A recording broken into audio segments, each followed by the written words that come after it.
Hai guys. Oh iya mah, Itu dia. di ulang tahun gereja kita yang 39 ini, apa sih kesan yang paling mendalam buat Mami?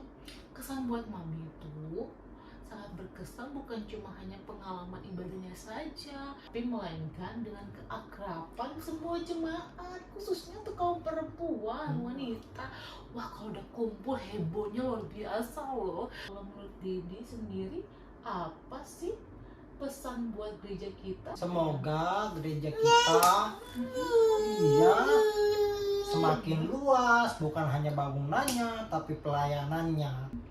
Jadi kami dari keluarga Bapak Joshua mengucapkan Selamat ulang tahun Gereja Kemah Injil Indonesia Filipi Cengkareng yang ke-39. Tuhan Yesus memberkati.